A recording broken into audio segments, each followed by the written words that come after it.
Hello, my fellow investigators. Thank you for joining me again. And we will continue running through our series, and we will continue with page three. So, during the first chapter, what I want to do is I really would like to establish the premises of not just the thread of wisdom, because I mentioned that in the last episode. What I want to talk about really is that I'm a very much of a systems thinker. So when you're thinking in systems, usually you're very cold and analytical, but at the same time, I just don't want to dissect everything without being able to be also empathetic and emotional as well. Meaning, sorry, meaning that I want us to be able to use both eyes. And that's something very important um, for me to discuss here with you. You're going to see that I usually have a mix of different elements. So I try to bring different elements through my writing. I don't like, I talk about myself, but just in the context of bringing you the story behind, like the framework or behind what I'm doing. So let us start. That's enough for an introduction. I have to work on my introductions, but that's enough.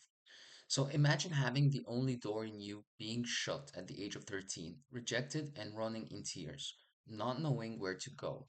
If I try to recreate the same situation today, I'd fail to do both actions simultaneously. It is much harder than you think. It is much harder than you think. I can dive in towards the core of these realizations only when asked the question if I can go back in time and give my younger self some advice. What would I tell myself? My first answer was to honor that moment and period, for anything I could tell myself at that time would have changed my trajectory and thus altered my progress inside my own timeline. Then I thought again. Because I was pushed by the inquirer to give an answer, the answer was the riddle that we just read. And if you want to check out the riddle, check out the last episode. As I know, this riddle would have taken me years, if not decades, to solve, and in fact, I'm still solving it as we speak, or even understand fully. Even today, as I write this, I have to yet solve its paradoxical nature completely. How can water be dry? How can force be gentle? How can discipline lead to freedom? How can you let go while holding on? This isn't you, and you should take what you need and throw away the rest.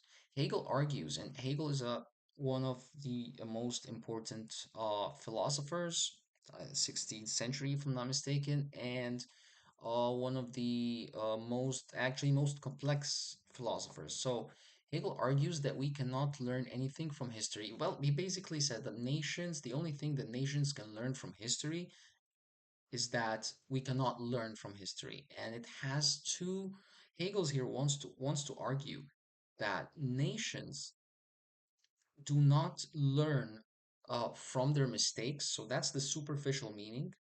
The other meaning is that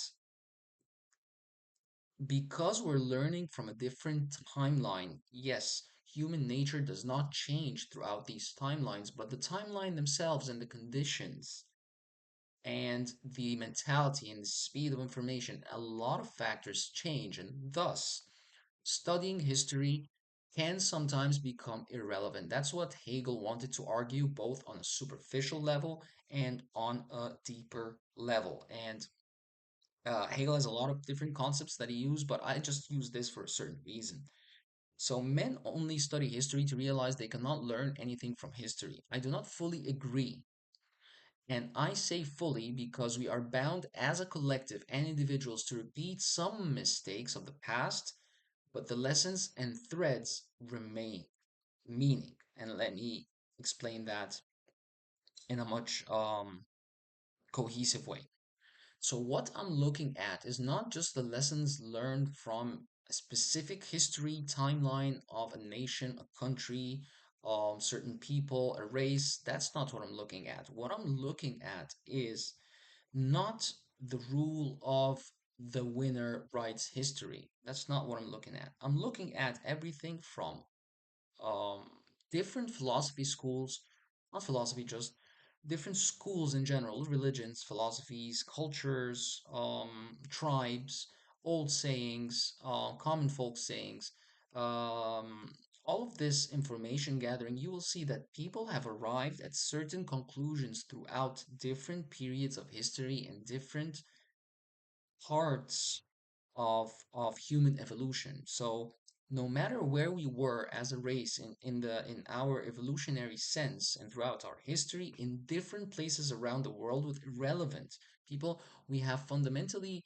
some thinkers have fundamentally reached the same conclusion, and some of them have influenced others later on, like Socrates, like Plato, but also, we will find that there are some cultures that were pretty much isolated, and at the same time, their thinkers arrived at the same conclusions, although they give them different nomenclatures. It has a different name to it, um, and I'll give more examples to that. So my argument is that Hegel is both right in a sense and not so right in a sense.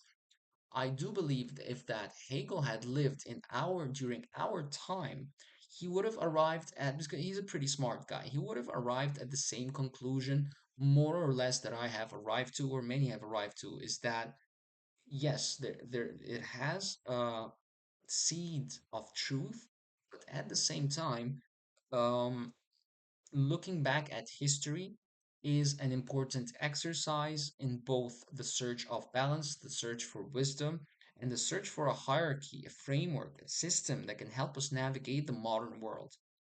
Now, the fact is that if you look at most of the frameworks and systems and laws we have, it is, I don't say I'm bringing anything new to the table.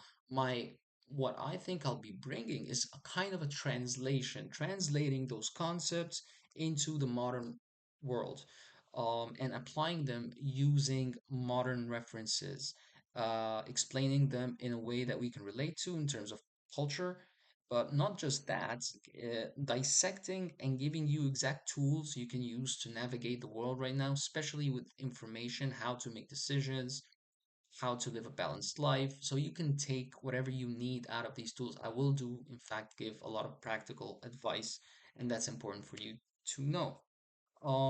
So that Hegel comment, I hope I explained it and what I mean by it. So let me continue.